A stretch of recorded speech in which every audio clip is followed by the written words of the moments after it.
Shalom Bapak Ibu, saudara-saudari yang terkasih dalam Tuhan. Renungan firman Tuhan pada pagi hari ini terambil dalam Samuel pasal 22 ayat 1-7 dengan tema berseru kepada Tuhan. Dalam ayat yang ke-7 tertulis demikian. Ketika aku dalam kesesakan, aku berseru kepada Tuhan. Kepada Allahku aku berseru dan ia mendengar suaraku dari baitnya. Teriakku minta tolong masuk ke telinganya. Pernahkah kita merasa seolah-olah hidup menekan dari segala arah? Ketika masalah datang bertubi-tubi baik dari keluarga, pekerjaan, kesehatan, atau bahkan pelayanan, kemana kita akan berlari? Dalam renungan firman Tuhan hari ini kita belajar dari Daud, seorang raja yang tidak asing dengan penderitaan, pengkhianatan, dan peperangan. Dalam 2 Samuel pasal 22 ayat 1-7 berisi nyanyian syukur Daud kepada Tuhan setelah ia melepaskan Daud dari cengkraman semua musuh-musuhnya. Dan dari cengkraman Saul, Daud melewati masa-masa pelarian dari Saul, pertarungan melawan orang Filistin, bahkan konflik dalam rumah tangganya sendiri. Ia tahu bagaimana rasanya hidup dalam pelarian sendirian dan dikejar untuk dibunuh. Dalam peristiwa tersebut, Daud menyanyikan pujian kepada Tuhan. Apa yang dialami oleh Daud ketika ia berseru kepada Tuhan dalam kesesakan? Dalam kesesakan, pertama, Tuhan menjadi tempat perlindungan.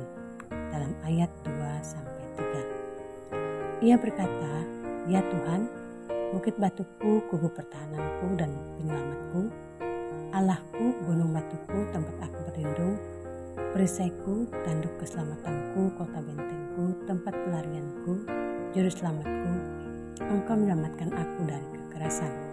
Daud menggambarkan bahwa Tuhan sebagai bukit batuku, kubu pertahananku, dan penyelamatku. Ia berseru kepada Tuhan dalam kesesakan dan Tuhan mendengar seruannya. Dalam seruannya Daud menyebut banyak metafora. Di antaranya bukit batu artinya tempat kokoh yang tidak tergoyahkan. Kubu pertahanan artinya tempat aman dari serangan musuh.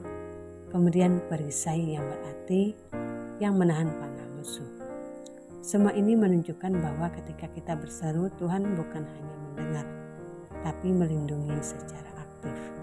Kedua, Tuhan sebagai sumber pertolongan. Dalam ayat 5-6. Dalam ayat 5-6, Daud menggambarkan bagaimana ia berseru kepada Tuhan dalam kesesakannya dan Tuhan mendengar seruannya. Ia menggambarkan situasi yang sulit dengan kata-kata, gelora maut, tali-tali dunia orang mati, dan perangkap-perangkap maut mengelilinginya. Inilah pengakuan Daud ketika bahaya berada di depannya.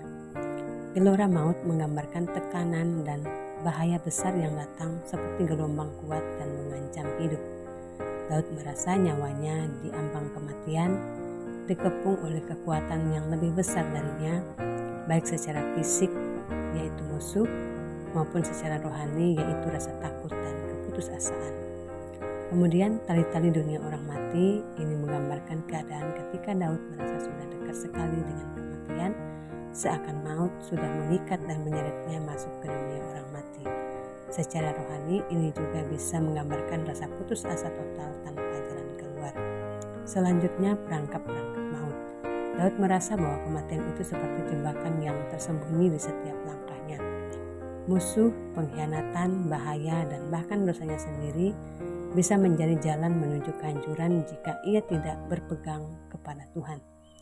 Jadi ketiganya menunjukkan bahwa Daud sedang menggambarkan kondisi hidup yang sangat genting dan berbahaya.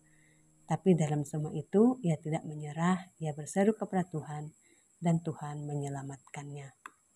Sebagai orang percaya, dalam hidup ini kita tidak luput dari tekanan, bahaya, dan situasi yang seolah membawa kita dekat dengan kehancuran, baik secara fisik, emosional, maupun rohani. Seperti Daud, kita pun bisa merasakan gelombang hidup yang begitu kuat menghantam, yaitu gelora maut, jerat keputusasaan yang membelenggu, yaitu tali-tali dunia orang mati, dan jebakan-jebakan yang mematikan di depan kita, yaitu perangkap-perangkap maut. Namun kunci kemenangan Daud bukan kekuatannya, melainkan seruannya kepada Tuhan. Dalam kesesakannya ia tidak menyerah, atau lari kepada dunia, tetapi berseru kepada Allah, dan Tuhan mendengar dan menyelamatkannya. Oleh sebab itulah firman Tuhan mengingatkan kita, berserulah kepada Tuhan dengan iman ketika kita menghadapi badai kehidupan, tali penderitaan, dan jebakan kejatuhan. Tuhan bukan hanya mendengar, tetapi Dia hadir untuk menolong dan membebaskan hidup kita. Selamat beraktivitas, Tuhan Yesus.